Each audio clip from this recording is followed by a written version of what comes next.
Hey everybody, welcome to my booth. I'm Jay and happy Thursday. Today's sample is from Jessica. If you'd like me to review audio of yours, just like we're about to do, send me something. There's a form in the description. Let's do it. There's also coaching on my website, if that's more your speed. And of course, if you like this stuff and you find it helpful, if you click the buttons, it helps. It helps me a load and an oodle and a caboodle, and let's dive in. On the vast plains of the African savanna, a new life is beginning. After a 15th-month pregnancy, a mother giraffe prepares to give birth. In a few moments, her calf takes its first breath, entering the world with a thud as it drops to the ground. Amazingly, within just an hour, the baby giraffe is on its feet. Wobbly, but determined. It's a race for survival, staying close to its mother for protection in this wild, untamed land. The journey of this little giant has just begun. Yeah, I love this. Watch out, David Attenborough. We're coming for you. Cool. So, Jessica, you were curious about just any old notes that we could come up with. So I'll focus first on performance-y stuff, and then talk a little bit about processing things that you might think about after the fact. So firstly, I really like your delivery on a lot of this stuff. I get a really good visual sense of what's happening, and all of this would be tremendously helped by this would be like a Planet Earth-esque documentary. So we're going to see the giraffe walking and all that jazz. And this would just support that or be supported by that really, really nicely. I really like this wobbly bit. Wobbly, but determined. I just get a really good image of a Bambi-esque baby giraffe stumbling around, being cute as all heck. And I think that you capture that really, really nicely in a lot of different ways. One thing, I don't know if you're feeling this in your performance of it. So take this with a little bit of grain of salt. And if you don't feel this way, feel free to kick this advice to the curb. But it's something that comes up for a lot of people, and it was a big thing for me included. And the reason I'm saying this is your breath here sounds a little bit like you're trying to control it, or as if you're trying to mute it a little bit, like you don't want it to be, pardon me, you don't want it to be the focus. Prepares to give birth. In a few moments, her calf... That sort of flutter clues me into thinking that perhaps you're putting a little bit of tension there to try and make it quieter than it would be.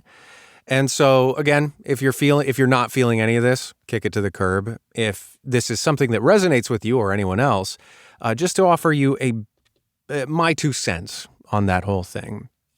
Breath is part of what it is to be a human being, so we don't need to hide it in any respect. In fact, the breath is a gift to folks. I say that a lot, particularly in audiobooks, but just generally speaking, the breath allows us time to understand things. It allows the listener to breathe with you. It's something that we as human beings naturally understand as part of communication because it happens as we talk to each other. So that's my first thing. Do not be afraid to breathe, anybody out there.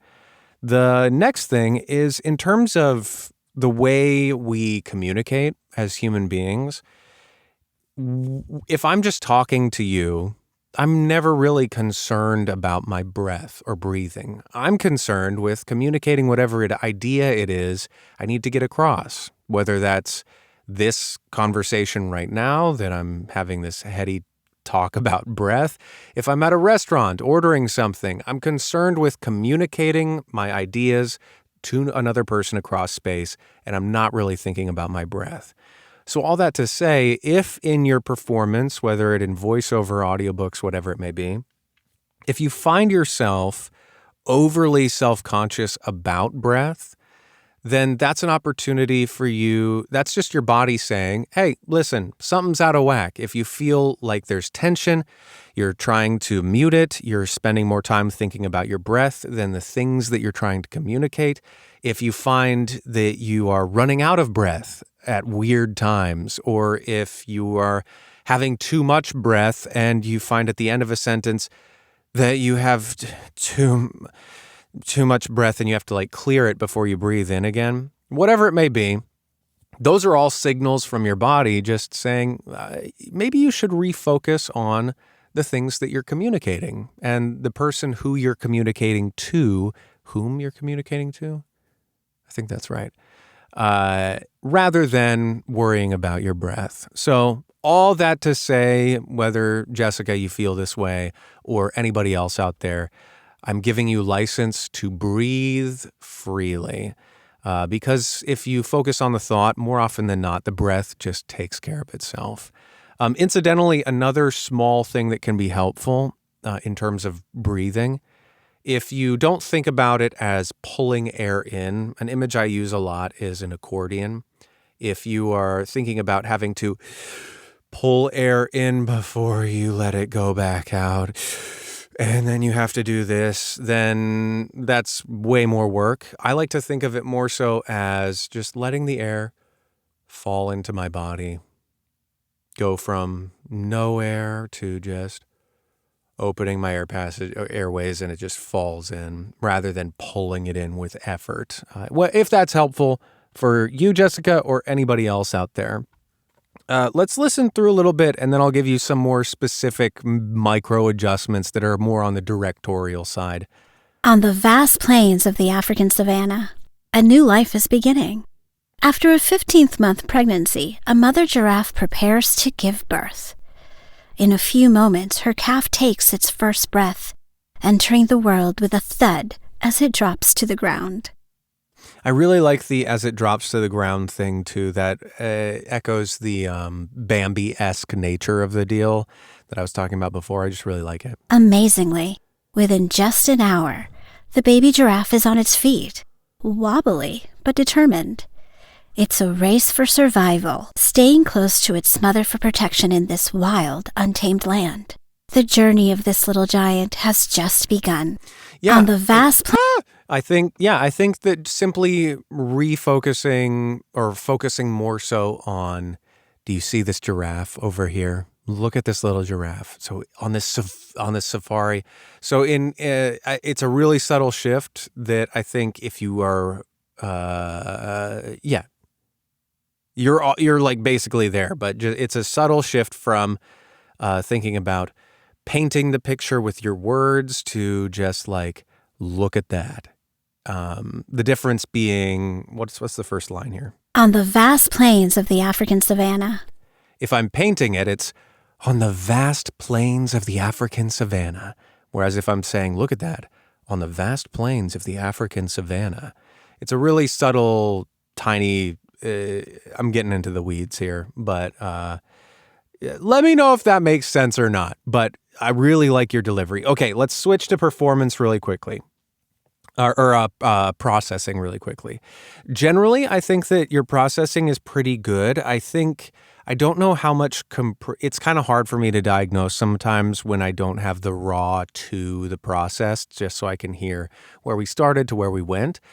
But again, the breath to me, because it's somewhat louder than one would expect relative to the rest of your speech, I'm guessing that you have a fair amount of compression applied.